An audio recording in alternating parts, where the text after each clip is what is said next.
नमस्कार दोस्तों, हमारे यूट्यूब चैनल एग्जाम लर्नर में आपका स्वागत है। दोस्तों आज की इस वीडियो में हम लोग यूपीपीसीएस एग्जाम 2022 और एलटी ग्रेड एग्जाम के लिए जीएस पेपर टॉप 20 सीरीज का 21वां आज प्रैक्टिस सेट हम लोग हल करेंगे। इसके पहले 20 प्रैक्टिस सेट हल कराए जा चुके हैं, तो जो लोग नहीं देखे हैं चैनल के प्लेलिस्ट में जाके आप वहां से सभी वीडियो को देख सकते हैं। और वीडियो अच्छा लगेगा तो लाइक शेयर कर दीजिएगा। चैनल पर पहली बार आए हैं तो चैनल को सब्सक्राइब कर लीजिएगा। साथ में बेल आइकन को प्रेस कर लीजिएगा, जिससे आने वाले अगले वीडियो का नोटिफिकेशन आपको पहले मिलता रहे। और पीडीएफ इसका हमारे टेलीग्राम चैनल पर मिल जाएगा। नीचे डिस्क्रिप्शन में टेलीग्राम का लिंक भी दे दिया गया है, वहां से ज्वाइन करके आप पीडीएफ भी डाउनलोड कर सकते हैं। तो आइए शुरू करते हैं। दोस्तों अनअकैडमी आपके लिए लेकर के आया है यूपीपीएससी और यूपी ट्रिपल एस सी के लिए मेगा सब्सक्रिप्शन ऑफर, जिसमें आपको 1 साल के सब्सक्रिप्शन पे 2 मंथ का फ्री सब्सक्रिप्शन दिया जा रहा है। और यदि आप 2 साल का सब्सक्रिप्शन लेते हैं तो 3 मंथ का सब्सक्रिप्शन जो है आपको फ्री दिया जाएगा। नीचे डिस्क्रिप्शन में डिटेल दे दिया गया है, वहाँ से जाके आप चेक कर सकते हैं, या फिर आप अनअकैडमी का लर्निंग ऐप डाउनलोड करके वहाँ से भी आप देख सकते हैं। तो यदि आप अनअकैडमी पे सब्सक्रिप्शन लेते हैं तो हमारा रेफरल कोड आप यूज कीजिएगा एग्जाम लर्नर, जिससे आपको 10% का डिस्काउंट भी मिल जाएगा। तो यदि आप यूपीपीएससी या फिर यूपीपीएससी से रिलेटेड किसी भी एग्ज़ाम की तैयारी करना चाहते हैं तो आप अनअकैडमी से जुड़कर तैयारी कर सकते हैं और आप एग्ज़ाम को क्रैक कर सकते हैं। दोस्तों इस 27 फरवरी अनअकैडमी यूपीपीएससी में एक महान युद्ध होने जा रहा है, the ultimate scholarship test on UPPSC.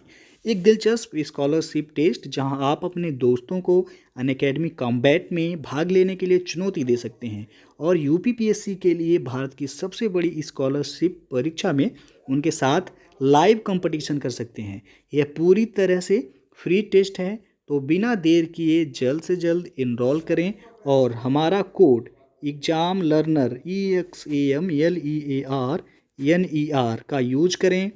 Rank 1 से लेके 3 तक के लिए यूपीपीएससी का 1 ईयर प्लस सब्सक्रिप्शन फ्री में दिया जाएगा और रैंक 4 से 10 के लिए जो है 75% स्कॉलरशिप दिया जाएगा। रैंक 11 से 50 तक के लिए 50% स्कॉलरशिप है और रैंक 51 से 100 तक के लिए 25% स्कॉलरशिप है और 50 लकी पार्टिसिपेंट को जो है आकर्षक इनाम जीतने का भी मौका इसमें मिलेगा। तो नीचे इसका डिस्क्रिप्शन में लिंक दे दिया गया है, वहाँ से जाके आप इनरोल हो सकते हैं। तो दोस्तों आज का जो पहला प्रश्न है, निम्नलिखित कथनों पर विचार कीजिए। पहला कथन दिया गया है इसमें, लखनऊ में कला एवं शिल्प महाविद्यालय की स्थापना स्वतंत्रता के पश्चात हुई। और दूसरा दिया गया, इसके प्रथम प्राचार्य असित कुमार हलदार थे। तो उपयुक्त कथनों में से सही कथन कौन सा है ये आपको बताना है। तो इसमें आपका दोनों ही कथन जो है गलत है, कोई सही नहीं है। तो डी ऑप्शन सही होगा, ना तो 1 और ना ही 2। उत्तर प्रदेश में बात करें आधुनिक चित्रकला का विकास, तो 1911 में लखनऊ में कला एवं शिल्प महाविद्यालय की स्थापना के साथ वह शुरू हुआ था। उसके बाद जो है 1925 में असित कुमार हलदार, जो कि अवनिंद्र बाबू एवं टैगोर के यह शिष्य थे, लखनऊ आए और कला एवं शिल्प महाविद्यालय के ये प्रथम भारतीय प्राचार्य बने थे। और उन्होंने जो है लखनऊ में चित्रकला की वास तथा टेम्पा नामक 2 नई शैलियां, वास और टेम्पा नामक जो है 2 नई शैलियां शुरू की, जो बाद में लखनऊ शैली के रूप में यह विकसित हुई थी। तो दोनों ही कथन जो है गलत है। आपसे पूछा गया था सही कौन सा है, तो ना तो 1 ना ही 2, डी ऑप्शन सही हो जाएगा। दूसरा प्रश्न है, सूची 1 को सूची 2 के साथ मिलान करना है और कोड के माध्यम से बताना है कौन सा ऑप्शन सही होगा। तो सूची 1 में जिला दिया गया है और सूची 2 में मुख्यालय दिया गया है। तो कौशाम्बी का मुख्यालय आपका हो जाएगा यहाँ पे मंझनपुर, ए का हो जाएगा पहला। संत कबीर नगर का मुख्यालय है खलीलाबाद, तो बी का हो जाएगा दूसरा। सिद्धार्थ नगर का नौगढ़ है, सी का हो जाएगा तीसरा। और फर्रुखाबाद का है फतेहगढ़, डी का हो जाएगा यहाँ पे चौथा। 1 2 3 4, तो यानी कि ए ऑप्शन यहाँ सही हो जाएगा।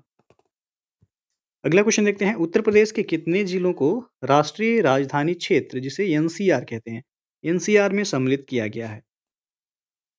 तो 8 जिले हैं उत्तर प्रदेश के, सी ऑप्शन सही हो जाएगा। उत्तर प्रदेश के राष्ट्रीय राजधानी क्षेत्र यानी कि एनसीआर में जो शामिल किए जाने वाले जिले हैं 8 हैं, जिनमें मेरठ है आपका, गाजियाबाद है, गौतम बुद्ध नगर है, बुलंदशहर, हापुड़, बागपत, मुजफ्फरनगर, शामली। इसमें आपसे जो है सहारनपुर, ध्यान रखिएगा ये नहीं है, तो हमेशा पूछ लेता है कौन सा जिला नहीं है, तो सहारनपुर ये आपका एनसीआर में शामिल नहीं है। 8 जिले हैं। अगला प्रश्न आपका, स्वतंत्रता के बाद से अब तक राज्य विधानसभा की लखनऊ से बाहर कितनी बैठक या बैठकें हुई हैं? तो अब तक एक बार बैठक हुआ है, ये ऑप्शन यहाँ सही होगा। स्वतंत्रता के बाद देखा जाए, स्वतंत्रता के बाद से अब तक राज्य विधानसभा की लखनऊ से बाहर मात्र एक बैठक हुई है, और यह बैठक आपका 8 जनवरी 2003 को प्रयागराज में हुई थी। और पांचवा प्रश्न है, निम्नलिखित कथनों पर विचार कीजिए। पहला इसमें दिया गया है कि उत्तर प्रदेश में वर्तमान में लोकसभा सीटों की संख्या 100 है, और दूसरा है उत्तर प्रदेश में वर्तमान में विधान परिषद सदस्यों की संख्या प्रदेश में लोकसभा सदस्यों की संख्या से अधिक है। तो उपयुक्त कथनों में से कौन सा सही है? तो इसमें आप देख सकते हैं कि पहला तो एकदम गलत है, 100 दिया गया है, जबकि लोकसभा सीटों की संख्या उत्तर प्रदेश में कितना है, 80 है, तो इसलिए आपका गलत हो जाएगा। दूसरा इसमें सही है आपका, उत्तर प्रदेश में वर्तमान में देखा जाए विधानसभा सीटों की संख्या तो वह 404 है, और उत्तर प्रदेश में वर्तमान में विधान परिषद सदस्यों की संख्या देखा जाए तो वह 100 है, और उत्तर प्रदेश में वर्तमान लोकसभा सीटों की संख्या तो आपका 80 है, और राज्यसभा सीटों की संख्या देखा जाए उत्तर प्रदेश में तो वह 31 है। तो इसमें सही पूछा गया था कौन सा है, तो केवल 2 सही है आपका, यहाँ पे पहला गलत है।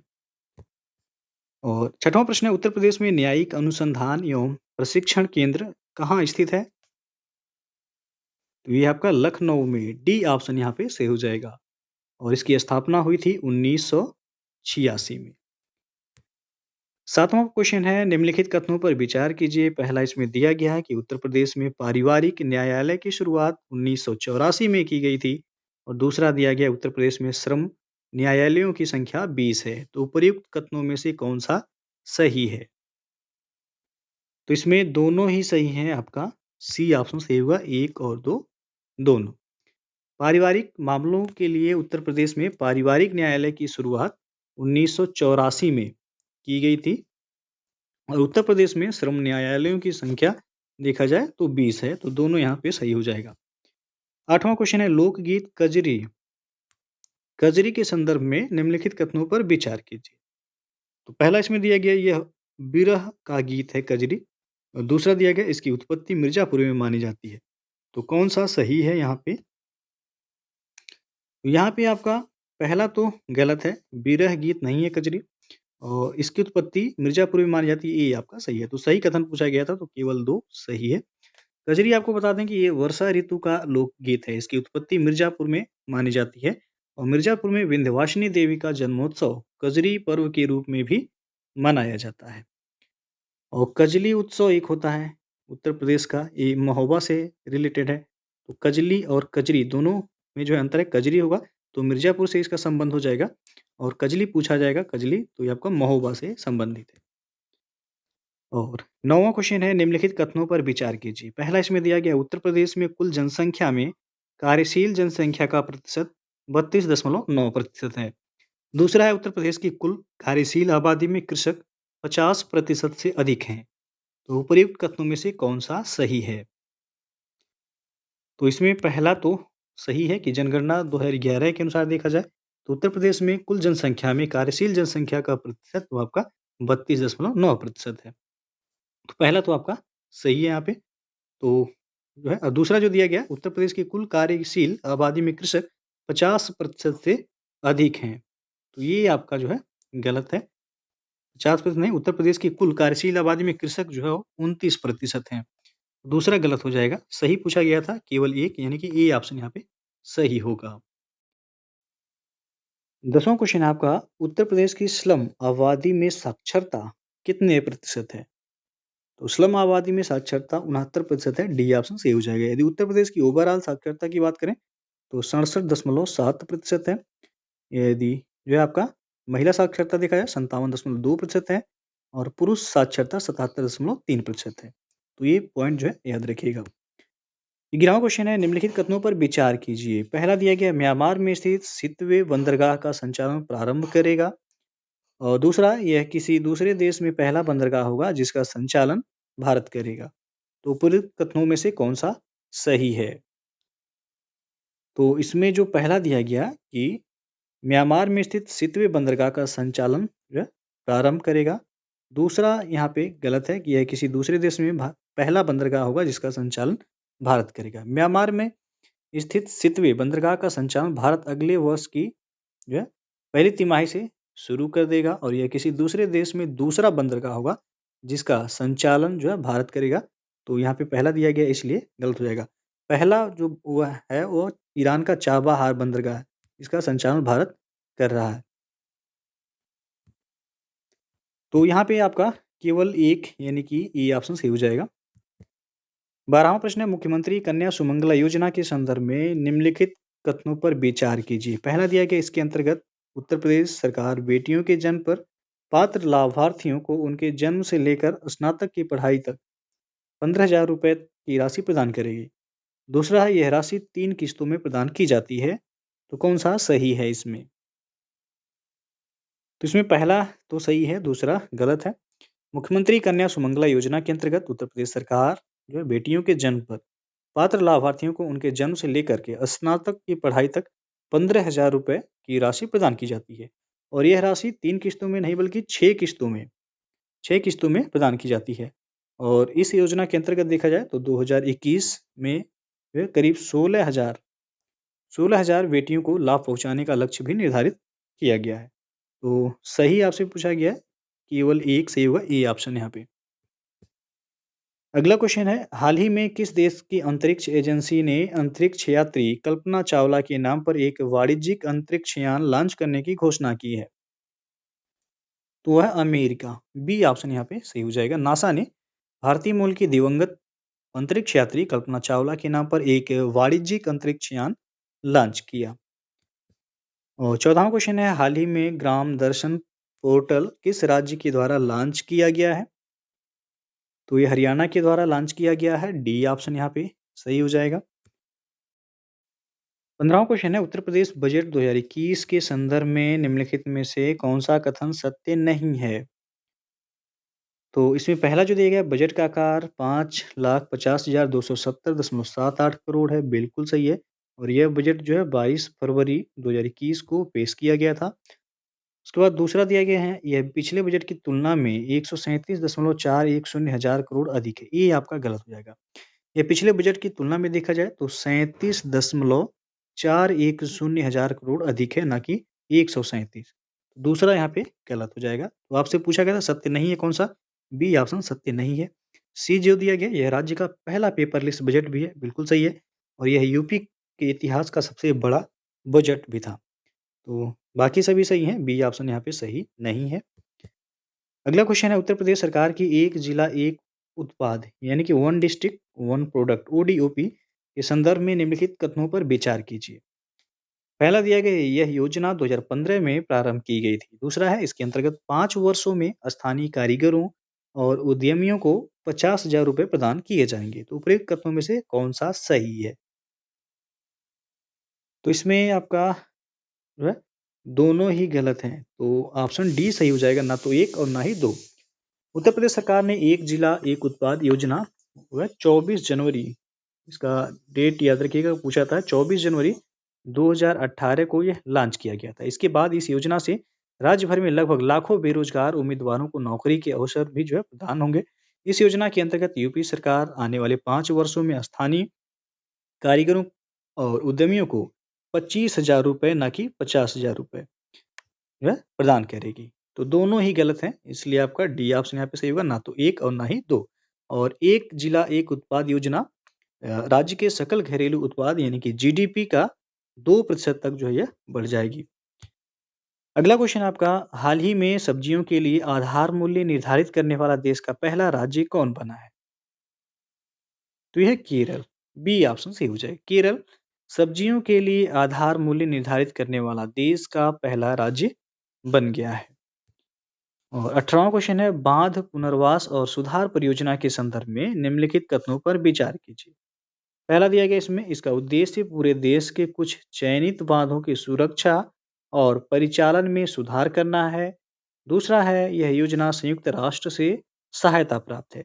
तो उपयुक्त कथनों में से कौन सा सही है?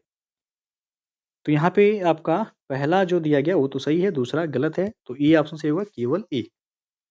बांध पुनर्वास और बांध पुनर्वास और सुधार परियोजना जो है ये प्रधानमंत्री नरेंद्र मोदी की अध्यक्षता में आर्थिक मामलों की मंत्रिमंडलीय समिति ने विश्व बैंक और एशियाई और संरचना निवेश बैंक की वित्तीय सहायता प्राप्त जो है बांध पुनर्वास और सुधार परियोजना चरण 2 और 3 को जो है मंजूरी दे दी है। इसका उद्देश्य है पूरे देश के कुछ चयनित बांधों की सुरक्षा और परिचालन में सुधार करना है और प्रणाली के व्यापक प्रबंधन के दृष्टिकोण के साथ जो है संस्थागत सुदृढ़ीकरण भी करना है। तो यहाँ पे केवल एक सही है, दूसरा गलत है। यहाँ पे दिया गया दूसरा, यह संयुक्त राष्ट्र से सहायता प्राप्त है, जबकि यह विश्व बैंक और एशियाई और संरचना निवेश बैंक से वित्तीय सहायता प्राप्त है। अगला क्वेश्चन है, युवा अधिवक्ता कल्याण कोष के संदर्भ में निम्नलिखित युग्मों में सही सुमेलित है। पहला दिया गया यह गुजरात राज्य की पहल है।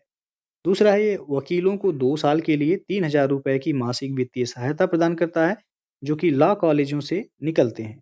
तो उपयुक्त कथनों में से कौन सा सही नहीं है? तो इसमें पहला जो दिया गया यह गुजरात राज्य की पहल है, गलत है। यह जो है तमिलनाडु राज्य की पहल है, ना कि गुजरात की।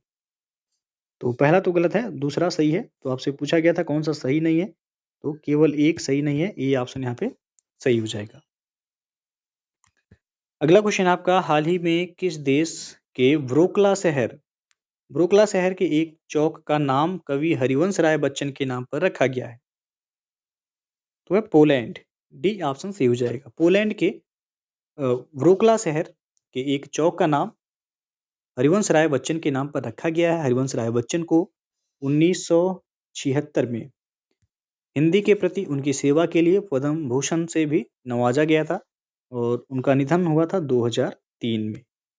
तो यहाँ पे डी ऑप्शन सही होगा, पोलैंड। तो दोस्तों ये था आपका आज के टॉप 20 जीएस क्वेश्चन का 21वां सेट। इसके पहले 20 सेट अपलोड कर दिए गए हैं। जो लोग नहीं देखे हैं चैनल के प्लेलिस्ट में जाके आप वहां से सभी वीडियो को देख सकते हैं। वीडियो अच्छा लगा हो लाइक शेयर कर दीजिएगा। चैनल को सब्सक्राइब नहीं किए हैं चैनल को सब्सक्राइब कर लीजिएगा, साथ में बेल आइकन को प्रेस कर लीजिएगा जिससे आने वाले अगले वीडियो का नोटिफिकेशन आपको पहले मिलता रहे। वीडियो को पूरा देखने के लिए बहुत बहुत धन्यवाद।